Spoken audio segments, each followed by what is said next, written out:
సర్వం శ్రీ ఉమామహేశ్వర పరబ్రహ్మార్పణమస్తు. స్వస్తి. నేను నా జీవితంలో ఈ ప్రవచనాలు ఎందుకు చేశాను? ఆ వాగ్వైభవాన్ని ఇచ్చాడు కాబట్టి ఆ వాక్కుని అడ్డు పెట్టుకుని నేను తరించాలి అని చేశానంతే తప్ప దీని మీద నేను ఎప్పుడూ ఒక్క రూపాయి కాసు ఆశించి ఎప్పుడు చెయ్యలేదు. దీని మీద వచ్చిన డబ్బులు నా సొంత ఖర్చులకి నేను ఎప్పుడూ వాడుకోలేదు. మీరు నమ్మండి, నేను స్వోత్కర్ష కోసం చెప్పట్లా. ఒక పావలా కాసు నేను ఇన్ని వేల ప్రసంగాల్లో దీని మీద సంపాదించలేదు. కానీ దురదృష్టం ఏమిటంటే ఇప్పటికీ నేను ఎప్పుడు ఎక్కడా తాంబూలం పుచ్చుకోను. చాలా కాలం నా సొంత దారి ఖర్చులతోనే ఉపన్యాసాలకు వెళ్ళేవాడిని. ఇప్పుడు దారి ఖర్చులు పుచ్చుకుంటున్నాను. అయితే ఒక్క విషయం మీతో మనవి చేయవలసి ఉంటుంది. ఇందులో దురదృష్టకరమైన విషయం ఏమైందంటే, పాపం నా ఉపన్యాసాల సీడీలు వినాలి అని అనురక్తి ఉన్న వాళ్ళని చాలా విశేషంగా పాడు చేశారు. అర్థం పర్థం లేకుండా ఆ క్యాసెట్లు తయారు చేసి చాలా హై రేట్స్ కమ్మేసి పీడించేస్తుంటే ఎందరో అయ్యా మీ ఉపన్యాసం వినాలనుంది మాకు, కానీ ఇంతంత రేట్లకు అమ్ముతున్నారు, మీరు ఏదైనా దీన్ని వ్యవస్థీకృతం చేయండి. మీరు పావలా కాసు పుచ్చుకోరు, కానీ ఆ క్యాసెట్లు దుర్వినియోగం అయిపోతున్నాయని నాకు ఫిర్యాదులు చేస్తే నేను ఇవన్నీ పడలేనండి, నాకు వీటి మీద అనురక్తి లేదని చాలా కాలం నేను దాని జోలికి వెళ్ళలేదు.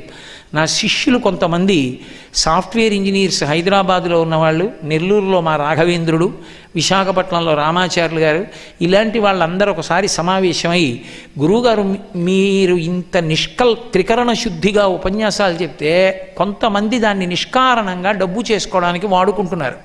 అందుకే ఆ క్యాసెట్లు ఎంత తక్కువ ధరకి వీలైతే అంత తక్కువ ధరకి చేయించి అందుబాటులోకి తెచ్చే ప్రయత్నం మేము చేస్తాం.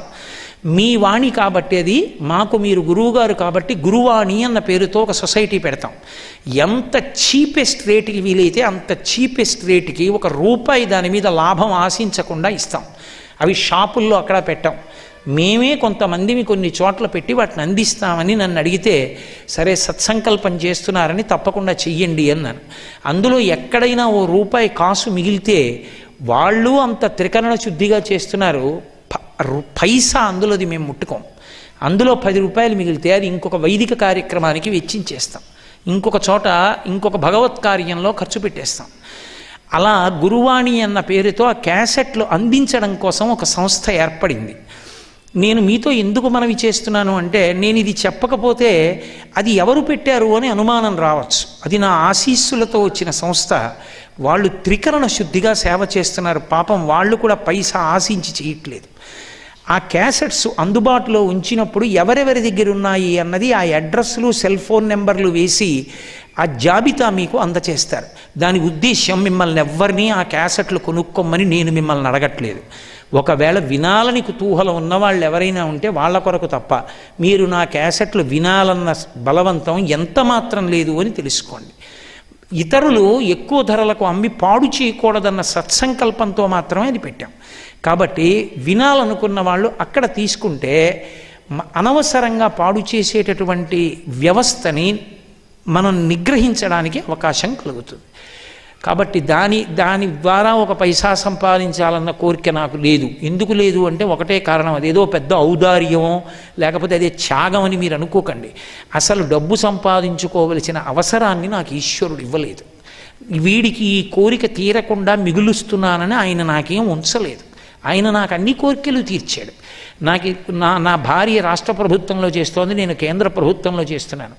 నేను ఉపన్యాసాలకు వెళ్ళేది లాస్ ఆఫ్ పే పెట్టి పెడతా. నాకు 15 రోజులు జీతం వస్తే, మా ఆవిడకో 15 రోజులు జీతం వస్తే, ఇద్దరికీ కలిపి ఓ నెల జీతం ఎక్కి తక్కి. నా కూతురు జాతకం ఫోటో పట్టుకుని నేను ఎక్కడికి వెళ్ళలేదు. నా ఇంటి ముందు బారులు తీరి నా కూతురిని పెళ్లి చేసుకున్నాడు అల్లుడు. పరమయోగ్యుడు, పరమ సంతోషంగా నా కూతురుంది. నా కొడుకు పెళ్లి ఫిబ్రవరి 14న, యోగ్యురాలైన కోడలు వస్తోంది. నాకేమి ఇవ్వలేదు ఆయన. అసలు నాకు ఈశ్వర మీరు ఇది తీర్చలేదు, అందుకు ₹1 సంపాదిస్తానడానికి ఆయన నాకు తీర్చని కోరిక ఏముంది కనుక? నాకు ఆరోగ్యం ఇచ్చాడు, 10 మాటలు చెప్పే అదృష్టం ఇచ్చాడు, ఇంకా నాకేమి ఇవ్వాలి? నా జీవితంలో కోరిక ఒకటే, నేను ఇలా భగవంతుడి గురించి చెప్తూ ఉండగా నా శరీరం పడిపోతే నాకు చాలు, అదొక్కటే నా కోరిక.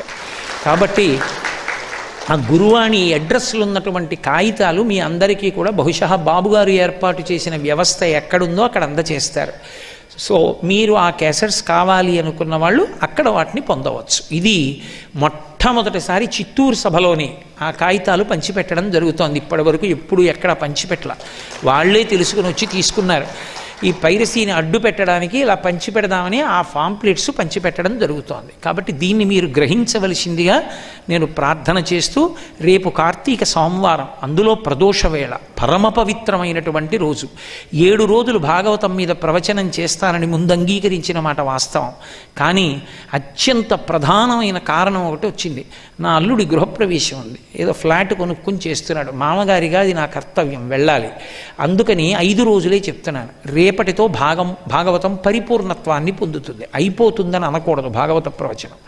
కాబట్టి రేపు సోమవారం ప్రదోష వేళ చెప్తున్నాను కాబట్టి భాగవతంలో పరమశివుడి గురించి అద్భుతంగా పోతనగారు చెప్పినటువంటి కొన్ని విశేషాలని తీసుకుని ఆ ఘట్టాలు మనవి చేసి రేపటి నా ప్రవచనాన్ని ఒక పరిపూర్ణ స్థితికి చేర్చి నేను బయలుదేరుతాను. కాబట్టి 2 రోజులు ఉపన్యాసాలు తగ్గించడానికి కారణం అది తప్ప ఏదో అర్థం లేకుండా డేట్లు ఇచ్చి అర్థం లేకుండా తీసేయడం అటువంటి ధూర్త పనులు నా జీవితంలో ఎప్పుడు చేయలేదు. బలమైన కారణం తప్పదు కాబట్టి, పీటల మీద నేను బట్టలు పెట్టాలి కాబట్టి నేను వెళ్ళవలసి వస్తుంది. దయచేసి నా వలన మీకు కలిగినటువంటి అసౌకర్యానికి నన్ను మన్నించవలసిందిగా ప్రార్థిస్తూ రేపు సాయంకాలం 6:15 కలుసుకుందాం. స్వస్తి.